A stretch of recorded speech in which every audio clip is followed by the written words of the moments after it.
Okay, we are going to the rivers of the world. This is the second floor. Yep. You can't really see the sign. It's not lit up. Now it is. Yeah. Level 2, rivers of the world. So we're about halfway through this building. We still have a whole nother building to look at. Right here, we got Chinese Mountain, Volga River, Amazon, Zaire, and Nishikigoyi, I guess.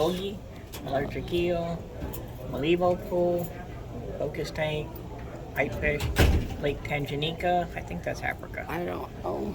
And then Yeah. we go down to the first floor. We still have a lot to see, guys. Are you as tired as I am? Restrooms and touchless water bottle fountains. Okay, flip-flop fish. Uh-huh. Try saying that one 3 times fast, guys. Flip-flop fish, flip-flop fish, flip-flop fish. Show off. What is the true cost of inexpensive shoes and flip-flops? Most flip-flop shoes are made of polyurethane, a plastic made from crude oil that cannot be recycled and persists in the environment for years. When flip-flops are created, they are punched out of a form that also adds to the waste stream. A sandal that is only meant to be worn for a season can persist in the environment for decades. Can you find these marine debris items in the sculpture? Flip-flops, factory cutouts, bite marks, bird peck marks, and shoe soles. Okay. Let's look at this. Flip-flops is easy to find. Yeah. And the factory cutouts, the waste. Yeah. Bite marks, maybe. Yeah, maybe. Bite marks. Yeah. Peck marks. Yeah. All the little holes. Yep. And shoe soles. That's the rest of it. Like this one. Yeah, like that, yeah. So let's try back up here so you can see the whole thing at once. If they will get out of the way. I think so. Barely. Back up now. Okay. There we go. Now I can get the whole thing in the camera. It's a big sculpture. About Washed Ashore.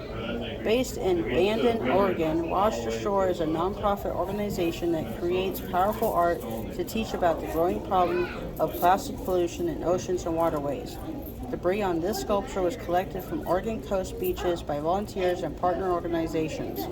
Each sculpture is created by artists and volunteers. And there are several sculptures that we've already seen. 3 others so far.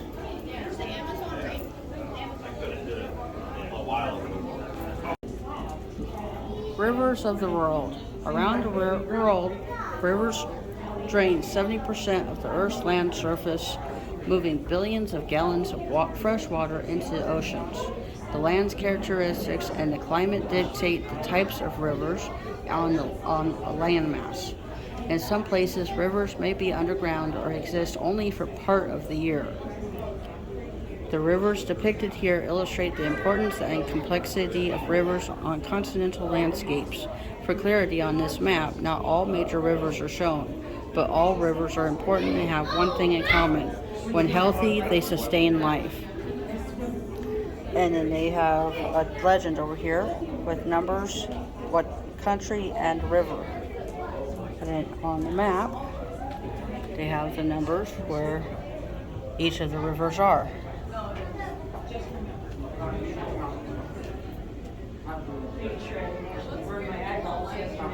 That's pretty cool. And then over here they have a graph. The world's water. 0.001% is rivers and streams. 0.65% is groundwater, lakes, wetlands, and vapor, clouds.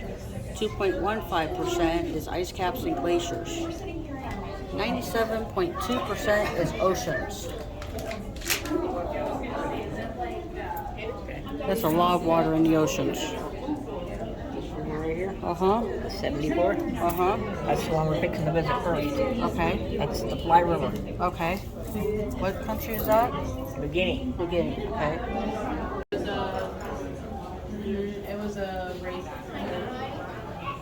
Fly River. The Fly, New Guinea's longest river, begins in the volcanic peaks of the Star Mountains in the island's Central Highlands. The river traverses some of the most remote land on Earth as it winds 750 miles southward through dense tropical rainforest, swampland, and grassy savanna to the Gulf of Papua.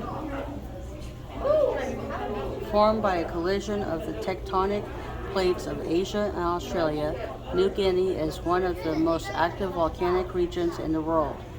With peaks over 15,000 feet in elevation, it is the world's tallest tropical island. This rugged terrain provides a great diversity of habitats that support a rich blend of plants and animals with both Asian and Australian origins. Once notorious as headhunters, the people of New Guinea represent one of the oldest and most diverse human cultures on Earth. Over 1,000 languages, 1/5 of all languages in the world, are spoken on New Guinea. Holy cow! Shielded from the modern world by its remote and rugged terrain, as much as 70% of New Guinea's rainforests remain intact.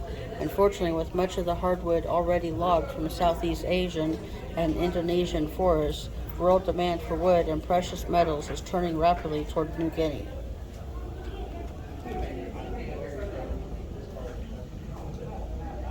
Rivers provide the only highways through much of the dense swampland and tropical forests that cover vast areas of lowland New Guinea.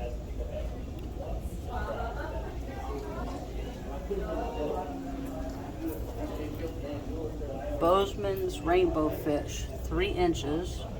Lake Tabera rainbow fish, 4 inches. McCulloch's rainbow fish, 2.5 inches. Red-bellied short-necked turtle, 10 inches. And pig-nosed turtle, 22 inches. Well, hello. I think that's the 22-inch turtle right there, compared to the little one right next to him. Right under him. It's like, whoa, protect me. That's weird. Wait, I don't want to go down.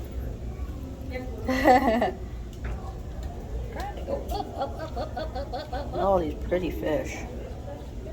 Colorful.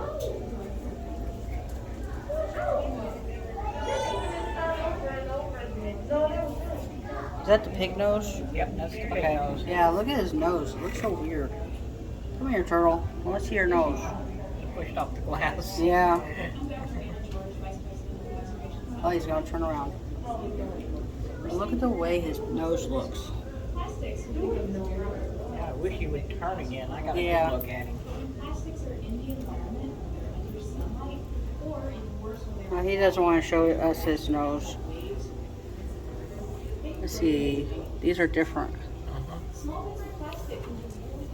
New Guinea is the highest tropical island in the world, with mountains tall enough to support glaciers. Covering 303,090 square miles, New Guinea is famous for its spectacular mountains and infamous for its active volcanoes, which number the largest in the world. The Fly River is the longest river in New Guinea. Red rainbow fish, 5 inches. Turquoise rainbow fish, 4 inches. Lake Wanim rainbow fish, 5 inches.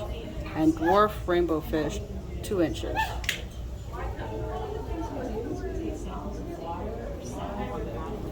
This will come over here.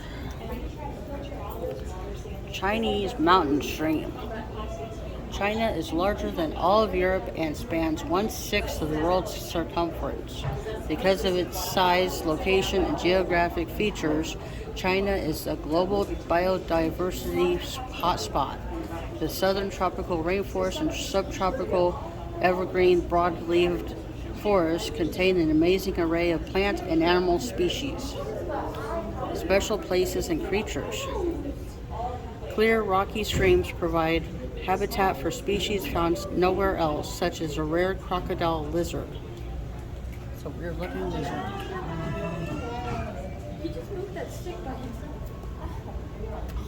Saving turtles from extinction. Tennessee Aquarium experts are working to save endangered four-eyed turtles from extinction. Our biologists are leading efforts with other accredited zoos and aquariums to share scientific resources. They're talking about these, I think. Okay. I don't think they actually have 4 eyes. No, it's just the dots. It's just the way they look. More than 35 four-eyed turtles and 1 dozen Beale's four-eyed turtles have hatched at the Tennessee Aquarium since 2007. Turtles for sale at a Chinese market. Wildlife in China faces many challenges. Habitat is being converted to agriculture to support the Chinese people who make up 1/5 of the world's population.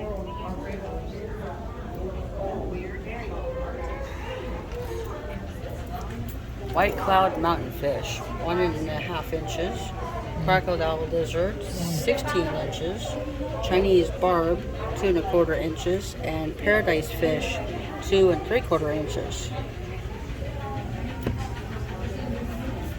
And we also have Zhao's vermilion goby, 1.4 inches. Butterfly hillstream loach, 3.15 inches. Black-breasted leaf turtle, imperiled in the wild, 5 inches. And Beale's four-eyed turtle, imperiled in the wild, 5.5 inches. Well, there's one of the turtles. Yeah, 4 eyes back there. Yeah, there's another one I see right the there. dots on his top of his head. Okay.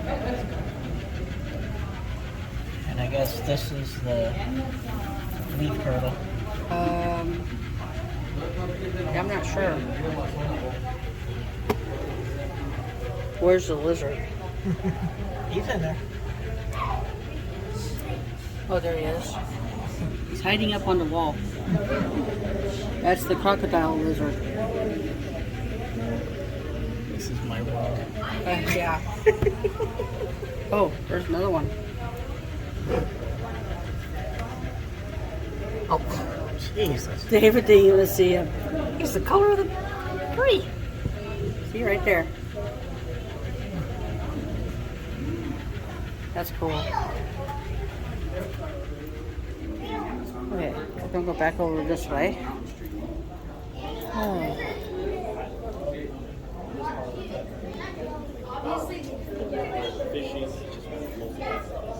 The trash in this exhibit is actual debris collected from the banks of the Tennessee River near the aquarium. There are 100 million pieces of litter on Tennessee state roadways that can wash into our waters. Many plastics are known for their strength and durability. Plastics can break down, though, on land and in water. UV light from the sun can speed up this process. So do physical processes such as river currents and waves. Small pieces of plastic are called microplastics. Microplastics often float on water. What do you think happens when water is in motion, as in the case of wind, boats, or currents flowing over rocks and debris? Test out your ideas with the sensor below. If you move your hand closer to the sensor, the water will move more rapidly. So we're talking about this thing here.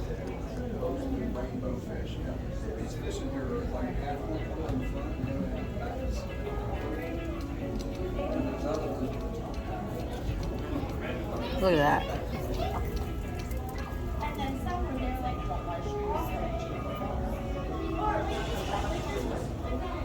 Every year, $19 million to clean up roadside litter. It's time to keep your trash tubes. A person casually tosses a packaging from their lunch onto a street hundreds of miles from the coast. Did you know that piece of litter can have an impact on the ocean? Rainwater and wind carry litter into creeks, streams, and rivers. Eventually, this trash washes downstream and winds up in the ocean, regardless of where it started. 20% comes from boats or lost fishing gear. 80% comes from human actions on land. It's time to keep your trash tubes. Straws, plastic bottles, and caps, and plastic bags are among the main types of litter. You can help protect animals by reducing your own plastic use, especially those that are only used once. What are other plastic items that you can stop using to help solve the litter problem? Try this. Yeah. Every year, it costs Tennessee When plastics are in places that animals live, the animals may confuse them for food. Microplastics in water can look like food to fish. Fish eat the microplastics but cannot digest them. The plastics build up in the fish. As other animals eat the fish, the microplastics then get into their bodies. How do you think humans would be affected by microplastics in fish? Yeah. You are what you eat. Okay. Every year it costs Tennessee more than Guess we'll look at this one, or you want to go over there?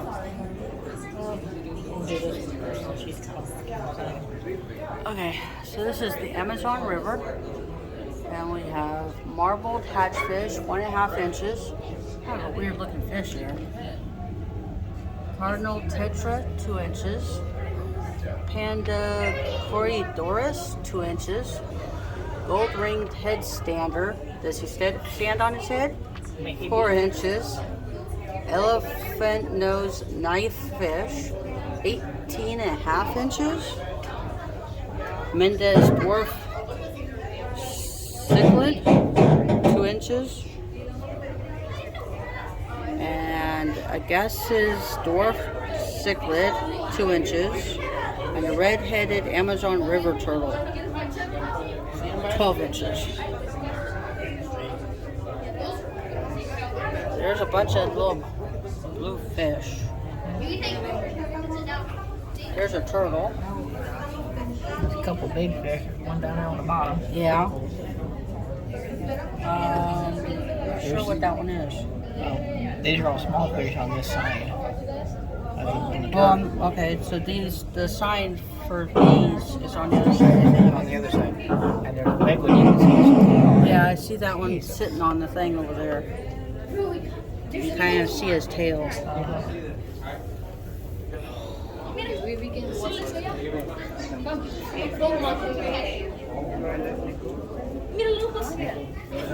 Okay, I still don't see.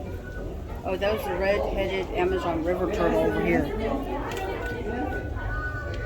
Golden pencilfish, 2.5 inches. Whiptail catfish, 6 inches. Striped head stander, again, 7 inches. Is that a different one? Yeah, it's a gold ring. This one's striped. Runny nose tetra, 2 inches. And 3-spot anostomus, 4 inches, I guess. I still don't know. There's the turtle. And here's one of the fish over here. Can't really see him very well. No, he's hiding behind the branches. Yeah, I don't know what fish those are. We're still in the Amazon. This and that. Mighty Amazon. 1/5 of all river water is carried by the Amazon. This aquatic titan is the second longest river in the world, flowing through a rainforest that is home to 10% of all known species. Wow. Abundance. The Amazon's biodiversity depends on seasonal flooding fueled by up to 8 feet of rainfall in the surrounding forest highlands. 8 feet of rain. Flash flood. We don't get that much anywhere, I don't think, in the States. Working to save species. Tennessee Aquarium herpetologist. Fish experts. Okay, never heard of that one before. Have had great success rearing the vulnerable red-headed Amazon river turtles. Each hatchling added to this ark population is significant in case they disappear from the wild. The Amazon's largest fish, the arapaima, that's the one that's 14 feet, is also vanishing, but conservation biologists are working to study and safeguard these powerful predators. 2 of the aquarium's biologists traveled to Guyana to help with these efforts and learn more about how to care for the arapaima in the River Giants exhibit. Deforestation.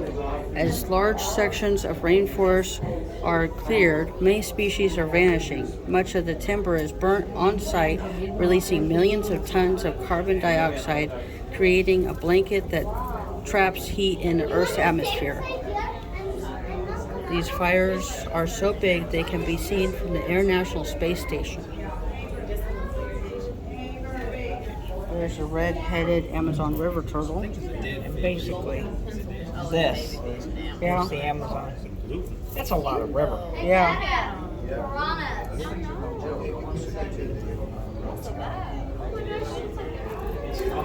This one. Yeah. Go that way. The Amazon River carries 1/5 of the world's fresh water, more than any other river on Earth. Red piranha, 11 inches. Red hook mylius, 10 inches. Banded leporvinus, 12 inches. Silver procolotus, 8 inches. That's a piranha. Okay. It's a big piranha. Yeah, that's the 11-inch red piranha. You see the teeth? Yeah. We turned around again. They just sit here.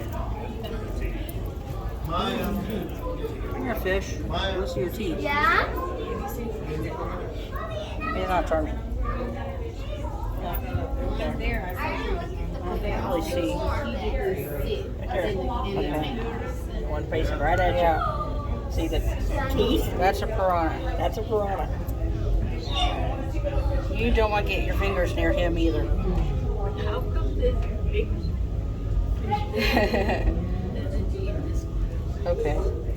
They're like swimming along that thing. I dare you to put your fingers in here. Okay. We're going back over here.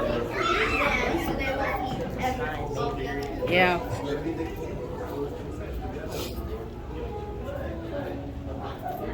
The Volga River, measuring 2,200 miles in length, the Volga River is the longest river in Europe. From its beginning in a small lake in the Valdai Hills, the Volga flows to a point above Moscow and then south before emptying into the Caspian Sea.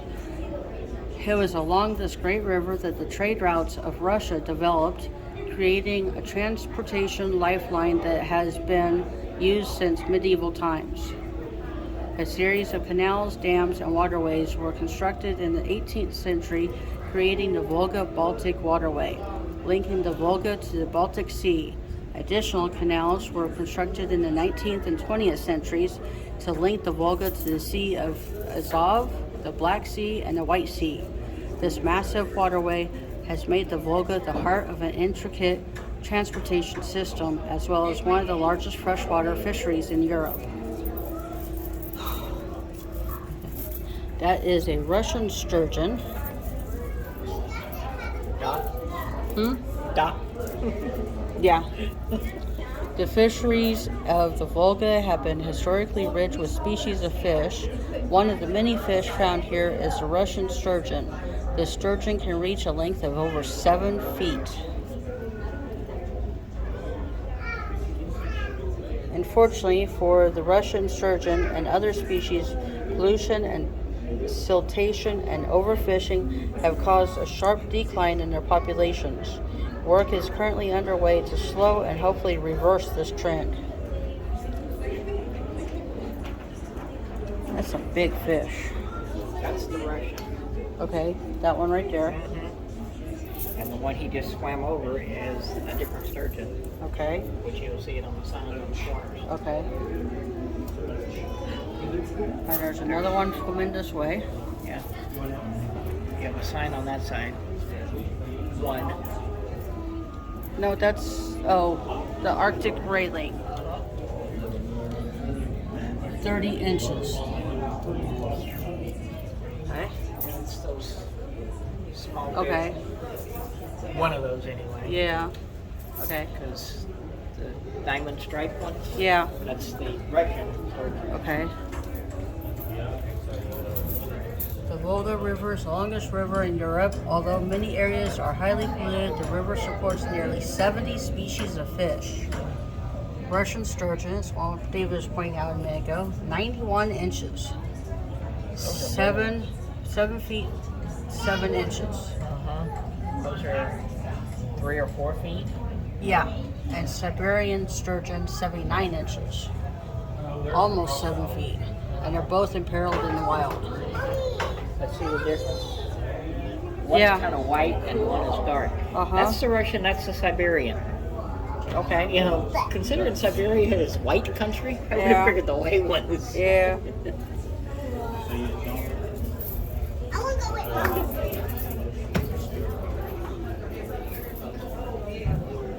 Okay. Uh-huh.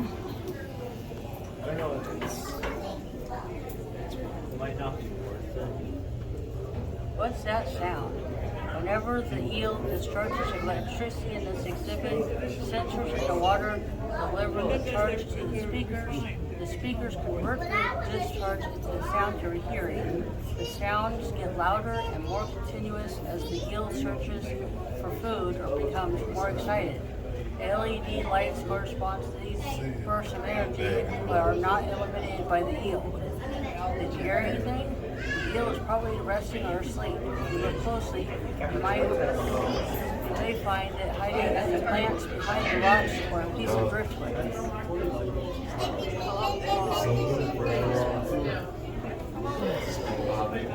An electric personality. Lurking in the muddy waters of Amazon and Orinoco River basins of South America, the electric eel has a unique way of catching prey and keeping predators at bay. The electric eel has 3 different electric-producing organs made up of cells called electrocytes. Okay. Individual electrocytes only produce a small charge, but thousands stacked together pack quite a punch. Electric eels can generate discharges of more than 800 volts, but these animals use varying amounts of electricity. Low voltage discharges of approximately 10 volts are used frequently to locate prey and navigate through murky waters. Higher voltage charges are very short in duration but can be rapidly repeated for defense and to stun prey. Their elongated bodies are cylindrical and dark colored, usually green or gray with lighter colors underneath. They have flattened heads with a large mouth that contains 1 row of conical teeth. Electric eels gulp air from the surface, giving them the ability to live in poorly oxygenated waters where other fish cannot survive. Technically, they are not actually eels. They are a form of knife fish, and this group is thought to be more closely related to catfish than to eels. They feed mainly on fish, but also amphibians and even birds and small mammals.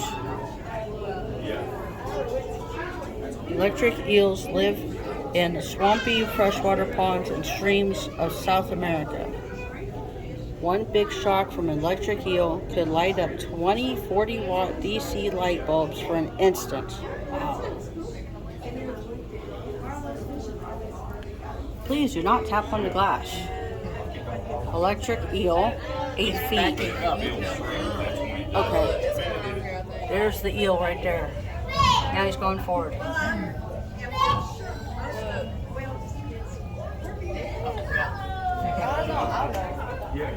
Jeweled tetra, 1.5 inches. Silver dollar, 6 inches. Spotted silver dollar, 7.09 inches.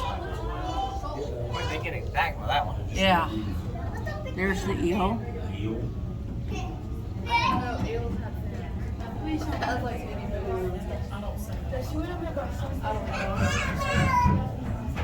I think the coordination to move that fin.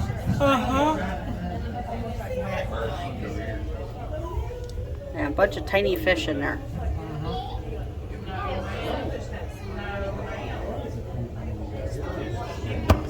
Oi. Yeah.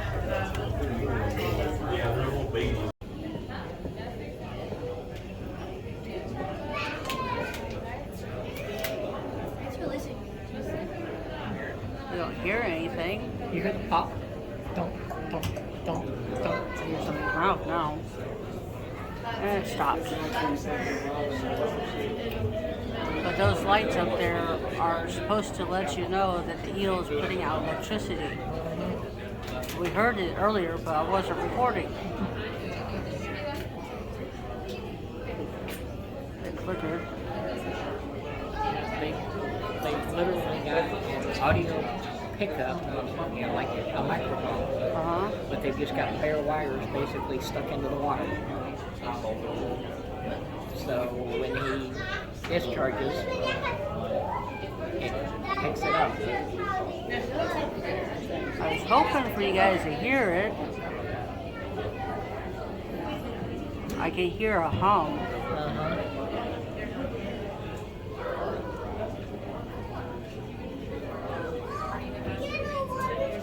Yeah, maybe while we're walking through the rest of it, you'll hear the sound again. I think we heard it earlier, but didn't know what it was yet. Okay, the next exhibit is the Congo River. Tropical rivers. Where the equator circles the Earth, there is a zone of warm, humid habitats known as the tropics. These equatorial rainforests are found in South America, Africa, Australia, and Asia. Life thrives in clean water. There are many kinds of rainforests and tropical rivers and lowland forests. Periodic floods push water miles beyond the banks, making it hard to tell where the river ends and the forest begins.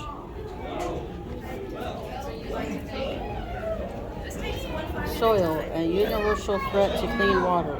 Soil is the biggest water pollutant. There goes the eel. That was it. Yeah. It was.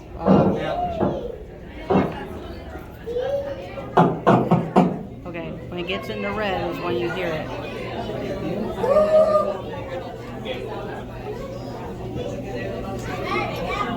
And now you calm down. Okay. I think you might have got one shot. Yeah.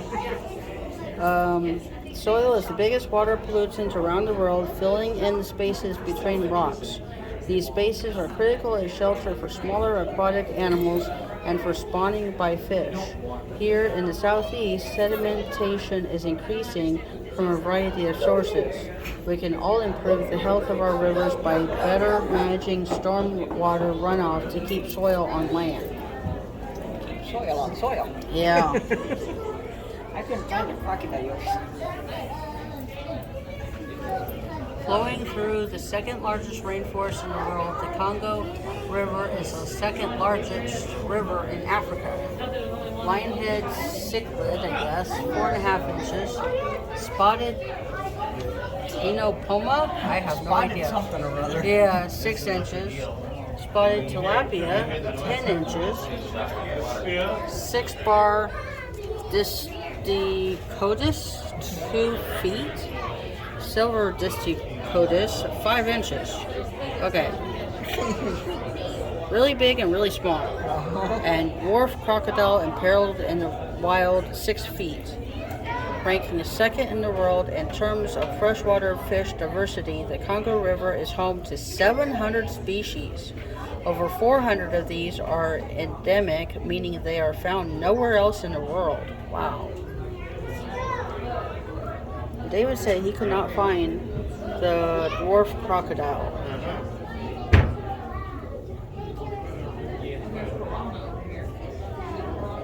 Yeah, I was expecting to see him either near the top of the water or on the logs somewhere.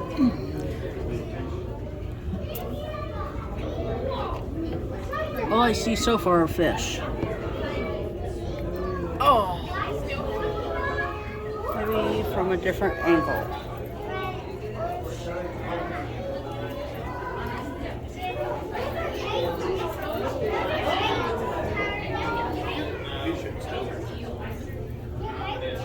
It could be back there somewhere.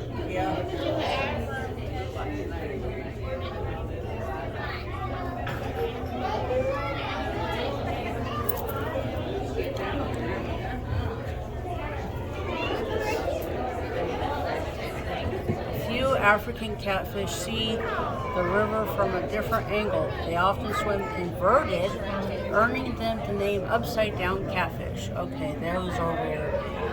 Congo tetra, 3 inches. Altus tetra, 2.5 inches. Lefalili cichlid, 4 inches.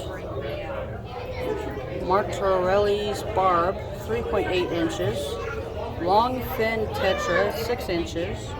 The Muzi cichlid, 5 inches. And a blades barb, 4 inches. Africa's Congo River. The swamps and savannas of Zambia and Tanzania drain into the rapid currents of the Congo River, one of the Earth's wildest rivers. It was formerly known as the Zaire River. Great volume. The Nile, 4,132 miles. The Congo, 2,920 miles. And the Niger, 2,600 miles, are the longest rivers in Africa. The Nile, the world's largest river, flows north to the Mediterranean Sea. The Congo and the Niger flow to the southwest into the Atlantic Ocean. The Congo has the second largest volume of any river in the world. It has a huge network of tributaries that feed the main river and keep the flow of water constant throughout the year. Borders and barriers. As the Congo flows toward the Atlantic Ocean, it slows and widens into a lake known as Malibo Pool. It forms the border between the Republic of Congo and the Democratic Republic of Congo. Their respective capitals rest on its shores. Malibo Pool and Livingston Falls are home to many specialized species of fish. The Congo's impassable falls and gorges are major barriers to animal movement. For example, chimpanzees are only found north of the Congo. White bonobos are found only on the south.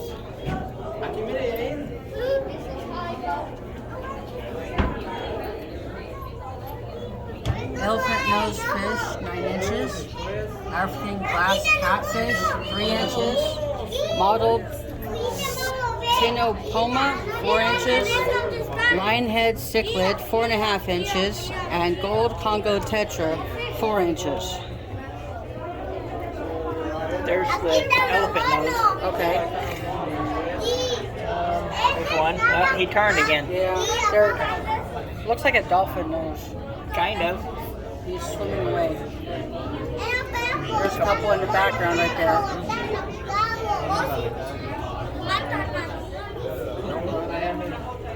Okay.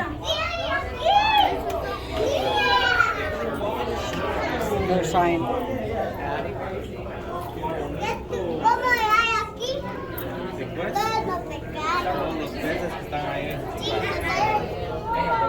Orange striped Synodontus, I guess, 8 inches.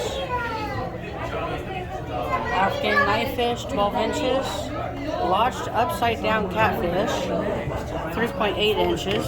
Yellowtail tetra, 3 inches. 3-line tetra, 4.3 inches. And freshwater butterfly fish, 4 inches.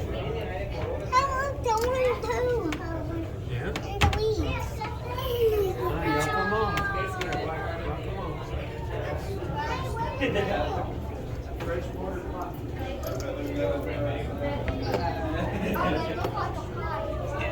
a good shot of the elephant fish on this side. Now they're over there. Yeah. Are they sensitive about their noses? Don't want their pictures taken? I guess. I got like 3 or 4 exhibits left. Yeah.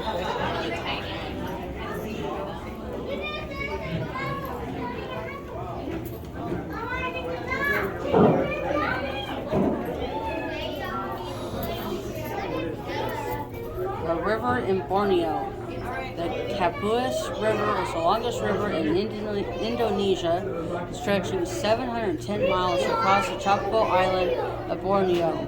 Its length and abundance of life have earned it the nickname the Asian Amazon.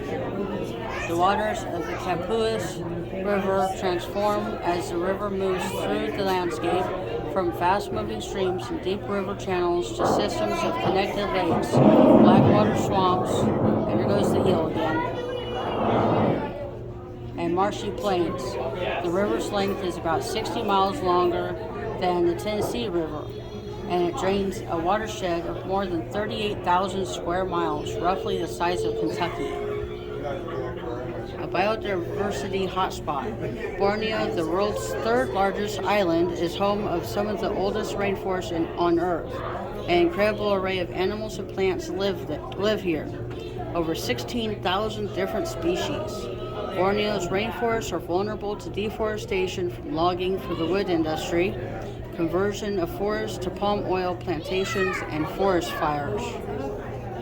The Bornean orangutan is a critically endangered species that is endemic to Borneo, only found there. The colorful Asian arowana is endangered because of its popularity in the pet trade, overfishing, and habitat loss. Male painted terrapins undergo a seasonal color change during the breeding season. Unfortunately, populations of this beautiful but critically endangered turtle are declining.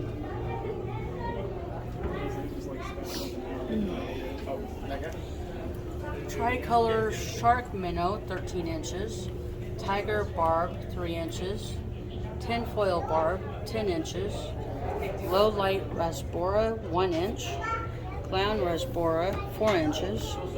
Three-lined rasbora, 5 inches. And Malaysian painted river terrapin, critically endangered. Now we got another sign over here. Let's look at this one. Pearl gourami, 4 inches. Three-spot gourami, 10 inches. Coolie loach, 4.72 inches. Clown loach, 11 3/4 inches. Tiger loach, 8.27 inches. Flying fox, 5.5 inches. Wrestling half-beak, 2 3/4 inches. And fire eel, 39 inches. Okay. What? There's something they're eating back there. Yeah, I see it.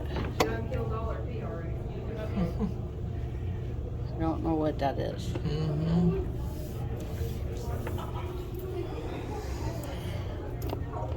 And I don't see the turtle that's supposed to be in here. But it could be hiding.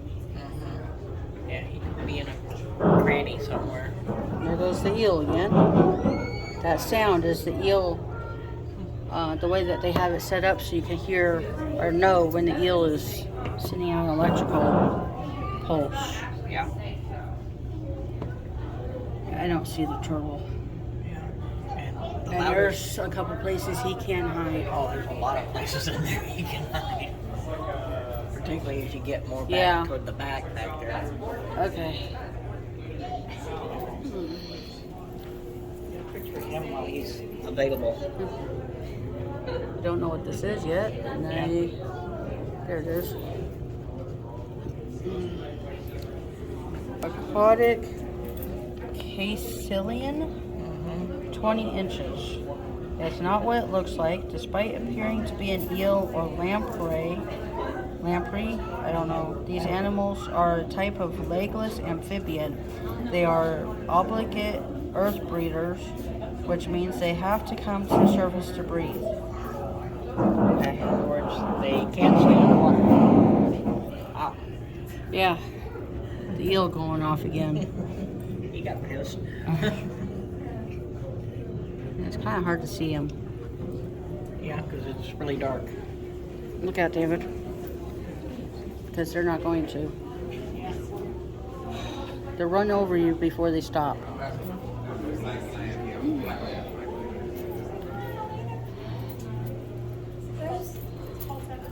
Freshwater pipefish. Pipefishes belong to a family of animals, Cygnethidae, I guess, Yeah. that includes seahorses. No wonder he kind of looks like a seahorse. Pipefishes, pipe horses, and sea dragons. There are approximately 220 species of pipefish, but only 20 are known to be found in fresh water. His head and snout kind of look like a seahorse. Pipefish reside in tropical and warm temperature waters. around the world, where they can be found in brackish, saltwater, and freshwater habitats. Many freshwater pipefish are native to Asia, but they can also be found in the rivers and streams of Africa, South America, Australia, and North America. Members of this family of fishes have a unique reproductive strategy. Males have a brood pouch near the base of their tails, into which females deposit eggs, which the males then fertilize and incubate. That sounds like a seahorse. Yeah. They're Members of this family, so they're in the same family. Mm-hmm. The biology and ecology of most cyngnathids have not been well evaluated, meaning little is known about their distribution, habitat, or the threats that they face. However, freshwater fish and habitats are among the most threatened in the world. Among the major threats they face are overfishing and exploitation, habitat loss, environmental pollution, and introduction of invasive species and flow alteration due to the construction of dams.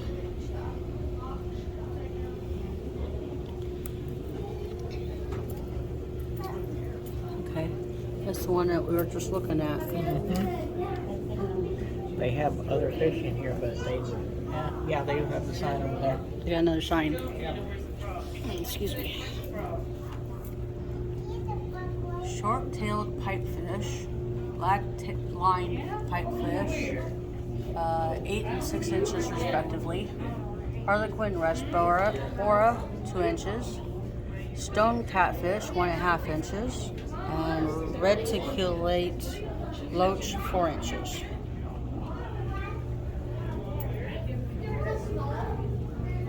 Interesting looking fish.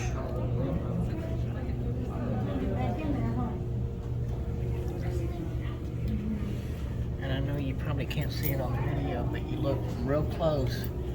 The little fin on the back. Uh-huh. Yeah, I saw it. He vibrates that. Yeah. That's how he moves. It's not that big tail on the back. Yeah. See if you guys can see that. Not now, he's turned the wrong way. Yeah, there it is. Yep, I see it moving. Okay, that's cool. Okay.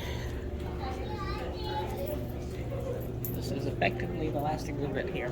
Okay. Lake Tanganyika. Tanganyika, yeah. Okay. The Great Rift Valley's Lake Tanganyika is the longest and second deepest lake in the world. Okay. It is also one of the most biodiverse. Unique waters. Lake Tanganyika's waters reach an abysmal 4,700 feet, but its lowest depths are oxygen depleted due to geothermal activity. This fossil water layer contains no aquatic life. How about that for a fish? Yeah.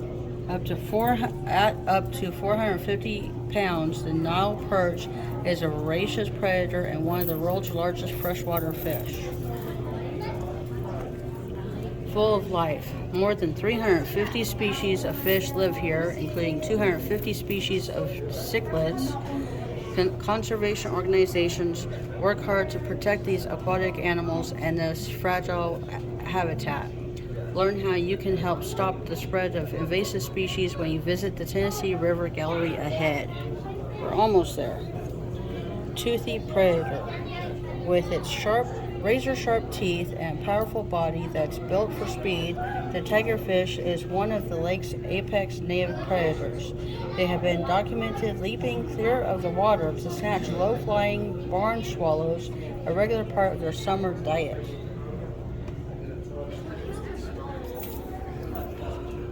That's that one. Okay. That's a tigerfish, yeah. Uh-huh. Let's look right here. Uh-huh. Alright. Lemon cichlid, 4 inches. Boo-boo, 3 feet. Hey, boo-boo. Humphead cichlid, 13 inches. Convict Julie, 5 inches. Tigerfish, 3.5 feet. Cuckoo catfish, 11 inches. Ventralis cichlid, 6 inches. And giant freshwater puffer, 26 inches. It's literally called a giant. Wait, that's a And there's another sign over there. Let me go get that one. I like that as like a notebook. I have no idea how to pronounce that one. It's a cichlid, 5 inches. Dapnoi? Yeah, I guess. Calvus cichlid, 5.3 inches. Daffodil cichlid, Are there brains? 3 inches. Luthead cichlid, 5.7 inches. Puffer. 6-bar Distichotus, 2 feet. Cylinder cichlid, 5 inches. The Boise cichlid, 5 inches. Only when threatened. Ornate And it's not threatened in bitcher, I guess, 23 inches. And golden feather fin cichlid, 8 inches.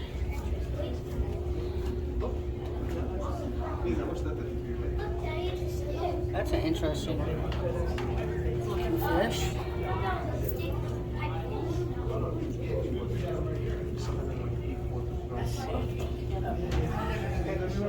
Humphead cichlid. That's what those big ones down there are.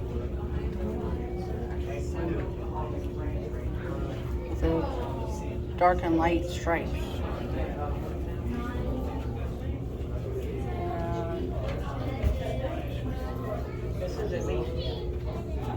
Not sure what that interesting skinned one is.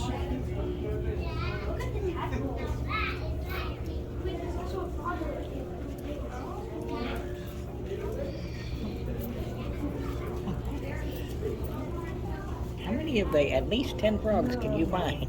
Okay. Yeah. There's 2 on the back wall. Okay. Yep. There's one. I don't see the second one. There, it's basically right behind him. Okay. There's 2 right here. Yep. Right there. There's one down here. Where'd it go? Yep.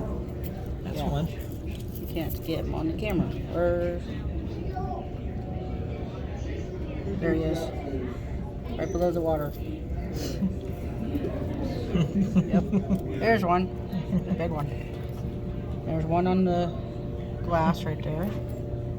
There's... I'm zoomed in too far. It's hard to... There's one right there. One right there. One right there. There's another one right there on the branch. Yeah. Okay. There's that one on the leaf.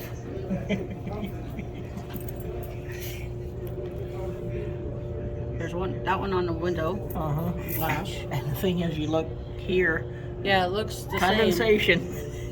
Yeah. Frog. I think we might have found them all. I think we found, And yeah. there's some fish in there too. Mossy frog, 3.5 inches. Yeah, there's a bunch of fish in there. Mossy frogs. Mossy frogs are masters at blending in with their surroundings. They're not doing so well today. We found them. There are 10 mossy frogs in this exhibit. At least, yeah. Yeah, at least 10. Okay.